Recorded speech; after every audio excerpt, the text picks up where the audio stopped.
Hola, Oltubers. Estamos hasta arriba de películas fantásticas, confirmando eso que se dice siempre y que nosotros hemos repetido hasta el aburrimiento, de que en tiempos de crisis, en tiempos de preocupación, el terror es un refugio para la ciudadanía que ve que les pasan a otros las cosas terribles y que luego sale del cine un poquito más tranquilo. Bueno, pues ya tenemos aquí el Drácula de Luc Besson.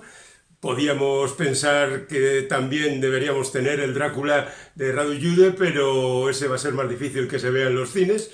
Es una especie de parodia y además una mezcla de historias diferentes que van desde la ciencia ficción al terror y hasta los musicales, ¿no?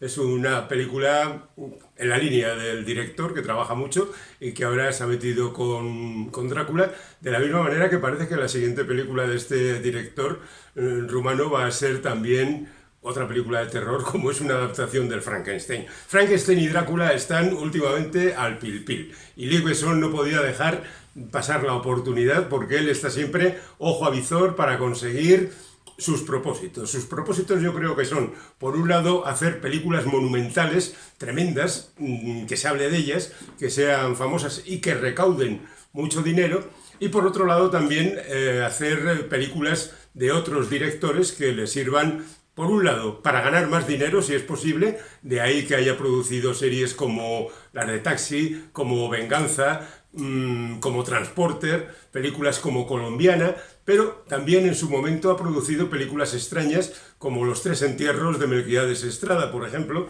que era una película con guión de Guillermo Arriaga y que, bueno, pues era una película difícil y que no tuvo un gran recorrido comercial. O Revolver de Guy Ritchie, que fue una de esas películas de las mejores de Ritchie, que marcaron un poco su estilo. Bueno, pero esto como productor. Como director, ¿qué ha hecho Luc Besson? Pues hacer películas, ya digo, extravagantes, en líneas generales muy aparatosas, que llamen la atención, que gusten a un público que va a los centros comerciales, pero en un momento determinado también a los que van a otros cines, digamos, más convencionalmente antiguos. Y así, por ejemplo, si repasamos su historia, nos encontramos con aquel Kamikaze 1999, que fue sorprendente en su momento, Subway, que ya marcaba un poco la tendencia extravagante del cine de Besson, esa película que todos consideran que es una maravilla, que es El Gran Azul, por la calma, la tranquilidad que transmiten sus imágenes y las aventuras, pero luego caía rápidamente la efervescencia de Nikita, por ejemplo, o El Profesional, que es una de sus películas más aplaudidas, y también El Quinto Elemento, que en su momento vino a agitar un poco, no a revolucionar, pero sí a mover un poco los cimientos de la ciencia ficción que se hacían en aquel entonces. Bueno, ya digo que este hombre al mismo tiempo miraba con el otro ojo la taquilla y hizo la serie de Arthur y sus 1500 secuelas aproximadamente, y películas como Juana de Arco, por ejemplo, Adele, y El misterio de la momia, que era una adaptación de Adele Blanc-Sec de Tardí, un cómic también fantástico en su momento, pero películas raras como Mala Vita, que era una comedia, un thriller comedia mezcla extraña, Lucy, que era aquella película con Scarlett Johansson, que yo creo que es la película en la que más tiros se han disparado en la historia, y Valerian, la adaptación de otro cómic de ciencia ficción verdaderamente llamativo, y Ana, y según parece la siguiente película, The Last Man, El último hombre, pues también es una película posapocalíptica, y en medio, ¡plaf!, el Drácula, este que nos salpica de sangre también la pantalla. Veamos. Es una película de Luc Besson y como tal es aparatosa, ruidosa y trata de patar, y ahí resbala en multitud de ocasiones. Por otra parte, es una película que adopta la teoría del Drácula de Coppola, de que Drácula es Vlad Tepes, el empalador, el conde valaco aquel que combatió con los turcos y que empalaba a sus enemigos mientras cenaba tranquilamente, al que le dedica una larga introducción a la película. Aquí, por ejemplo, hay esos momentos que uno dice, Besson no se preocupa de nada. Digamos que Vlad Tepes va a la guerra, su señora se marcha en otra dirección para refugiarse, le tienden una emboscada los malos, y de repente alguien aparece y le dice a Vlad Tepes, oye, que están persiguiendo a tu mujer. Él coge el caballo y al minuto siguiente está en la misma pradera que están su mujer, los perseguidores y demás. Bueno, ¿lógica? Pues tampoco. ¿Espectáculo? Vaya. ¿Discutible? Por supuesto. Bueno, y después ya empieza, digamos, la historia, que él cambia bastante. En lugar de Londres es París el escenario, normal siendo Besson francés. Lo que ya no es tan normal es que haya tantos nombres ingleses en la capital de Francia, ¿no? Jonathan Harker, por supuesto, sigue siendo uno de los protagonistas, Mina Murray, etcétera, etcétera. Y hay un cura que hace de Van Helsing, que, bueno, no tiene nombre, es el cura que aparece por ahí y que es el que persigue al vampiro.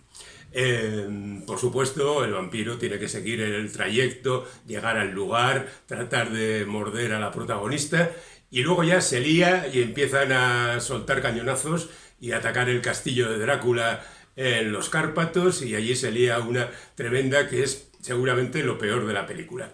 La película no es tan larga como dicen, dura 2 horas y no demasiado, digamos 10 minutos, y se sigue bien, pero uno se sorprende de las formas que tiene Besson de hacer cine. A mí particularmente no me convence, pero entiendo que hay mucha gente a la que esa espectacularidad falsa e impostada pues convence, a gente que no presta igual demasiada atención, que está más por la acción que por cualquier otra circunstancia, pues se lo pasa bien con estas aventuras del Conde Drácula.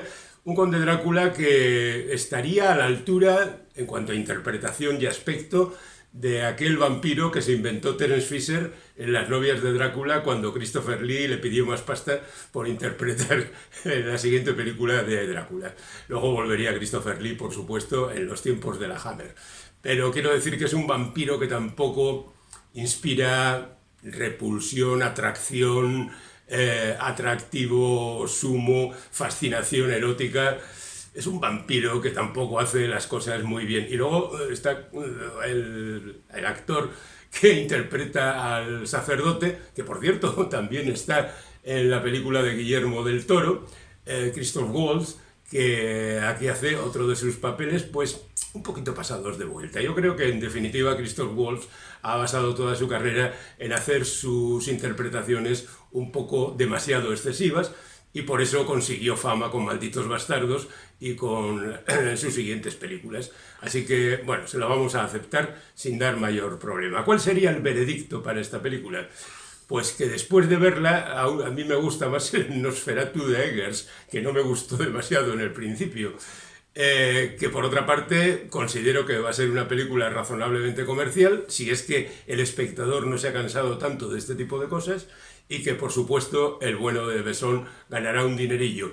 También hay que reconocer que se lo gasta, es decir, las películas de Besson no son baratas y tiene que invertir dinero en la construcción de esos universos, pero después generalmente él consigue recuperarlo, o sea que lo que entra por aquí sale por allá y todos están contentos. Si eres muy fan del cine de terror, de las criaturas de este tipo, que como siempre van juntas, ¿no? Frankenstein y Drácula y quién sabe si el hombre lobo y quizá la momia un poquito más allá, desde la Universal, la Hammer, los años 90 con el Drácula de Coppola y el Frankenstein, y bueno, pues estos que ahora se han amontonado ante nosotros para hacernos pasar un poquito de miedo y quién sabe también un buen rato o medianamente. Bueno, disfrutar con este Drácula, que seguramente no será el último.